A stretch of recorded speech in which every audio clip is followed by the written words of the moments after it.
Welcome to our channel दोस्तों। Drama serial Jannisar की आने वाली एपिसोड में आप लोग देखने जा रहे हैं कि अब यहाँ पर नौशरवान बहुत ही ज़्यादा गुस्से में आ जाता है। वो दुआ को बार बार समझाने के बावजूद भी दुआ उसकी कोई भी बात समझने को तैयार नहीं है। यहाँ पर नौशरवान अब बहुत ही ज़्यादा गुस्से में दुआ से कहता है कि दुआ, मैंने तुम्हें आज तक सिर्फ प्यार ही किया है, लेकिन तुम आज भी सिर्फ मुझसे नफरत करती आई हो। आखिर क्यों? आखिर मुझ में ऐसी कौन सी कमी है? मैं तुम्हें उसे दलदल से निकाल कर यहाँ ले आया। जिस पर दुआ कहती है कि तुम सिर्फ अपनी ख्वाहिश पूरी करने के लिए मुझे लेकर आए थे। मोहब्बत को अब मैं किसी भी निगाह से नहीं देखती। मोहब्बत मेरे सामने कुछ भी नहीं है, ये सिर्फ धोखा है और कुछ नहीं। यहाँ पर नौशरवान कहता है कि दुआ, तुम ये सब कुछ बहुत ही ज़्यादा गलत सोच रही हो। अगर किसी एक ने तुम्हारे साथ इतना बड़ा धोखा किया तो इसका ये मतलब नहीं कि मैं भी तुम्हारे साथ वैसा ही करूँगा। तुम नहीं जानती, लेकिन मैं तुमसे बेइंतहा मोहब्बत करता हूँ, इतनी मोहब्बत के तुम कभी सोच भी नहीं सकती। तो आज ये बात सुनकर यहाँ पर नौशरवान से कहती है कि तुम सिर्फ अपनी ख्वाहिश पूरी करने के लिए ही मुझे लेकर आए थे। मोहब्बत तो गई पहाड़ में, और वैसे भी मैं अच्छी तरह से जानती हूँ कि तुम पहले से भी शादीशुदा हो और तुम्हारे बच्चे भी हैं। फिर तुम कैसे मुझसे मोहब्बत कर सकते हो? तुम्हारी तो पहले से ही बीवी है।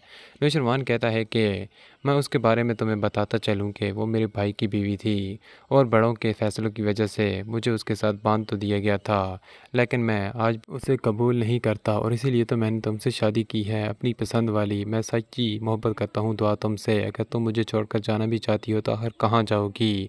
उस दलदल में जहाँ से मैं तुम्हें निकाल कर लाया था। तुम्हारे घर वाले तो वैसे भी तुम्हें घर आने की इजाज़त तक नहीं देना चाहते। अगली सीन में आप देखेंगे कि यहाँ पर बबीता बेगम बहुत ही ज़्यादा परेशान होती है। एक बार फिर असलम से कहती है कि एक बार आप फिर सोच लें, दुआ को कम अज़ कम ढूंढे तो सही। आखिर वो है किस हाल में, कम अज़ कम उसका पता तो हमें करना चाहिए। चाहे जैसी भी थी, लेकिन हमारा खून थी, हमें उसके बारे में पता करना चाहिए। असलम बड़ी गुस्से से कहता है कि तुम्हें बहुत ही ज़्यादा फ़िक्र होने लगी है उसकी। मैंने पहले भी तुम्हें कहा था कि उसके बारे में तुम कभी भी जिक्र नहीं करोगी। जब जब तुम उसका नाम लेती हो मुझे फिर से वो दिन याद आ जाते हैं। मैं उसे भुलाना चाहता हूँ, लेकिन फिर भी तुम उसे याद करना चाहती हो। अगर तुमने दुआ का नाम दोबारा लिया तो तुम अच्छी तरह से जानती हो कि मैं तुम्हारे साथ क्या करूँगा। ये बात सुनकर यहाँ पर उसकी बीवी बहुत ही ज़्यादा घबरा जाती है। यहाँ पर तो हमीदा बहुत ही ज़्यादा परेशान होती है, क्योंकि उसकी अपनी बेटी है। वो कभी भी ये यकीन नहीं कर सकी कि क्या दुआ वैसा कर सकती है जैसा सब ने कहा, जैसा सबकी नज़र के सामने आया। दुआ पर उसे बिल्कुल भी ऐसी उम्मीद नहीं थी, लेकिन क्या करे, आखिरकार असलम के कहने पर वो कभी भी दुआ का जिक्र तक नहीं लेना चाहती।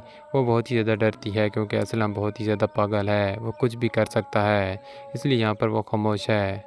लेकिन अभी भी उसका दिल दुआ के लिए बहुत ही ज़्यादा करता है। अगली सीन में आप देखेंगे कि यहाँ पर दुआ पर फिर अपने दरवाजे पर आती है तो यहाँ पर उसकी मुलाकात उसकी छोटी बहन सोनिया से होती है। सोनिया जब दुआ को अपने सामने देखती है तो उससे कहती है कि बच्चों, आपने तो मुड़कर देखा ही नहीं। अगर बाबा ने आपको घर से निकाल ही दिया था तो कम अज़ कम आपको लौट कर तो आना चाहिए था। मैं आपका इंतज़ार करती रही कि कब आपसे मिलूंगी, आपने बहुत ही ज़्यादा देर कर दी आने में। यहाँ पर दुआ कहती है कि क्या करती, बस मजबूरी थी इसीलिए नहीं आ सकी, लेकिन अब मैं आ चुकी हूँ। मैं एक बार फिर बाबा से माफ़ी मांगूंगी।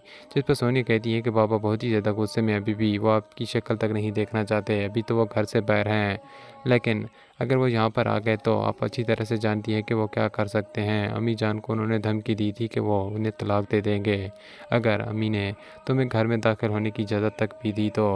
यहाँ पर दुआ बहुत ही ज़्यादा परेशान होती है, और यहाँ पर दुआ सोनिया से अपनी बहन फ़िज़ा का भी पता करती है कि वो कहाँ पर है और किस जगह पर उसकी शादी हुई है। सोनिया उसे सब कुछ बता देती है और उसके साथ जो कुछ भी हो रहा है वो भी बता देती है। दोस्तों, ये सारा कुछ आप आने वाली एपिसोड में देखेंगे। वीडियो को लाइक और हमारे चैनल को सब्सक्राइब करना बिल्कुल ना भूलना। Thanks for watching.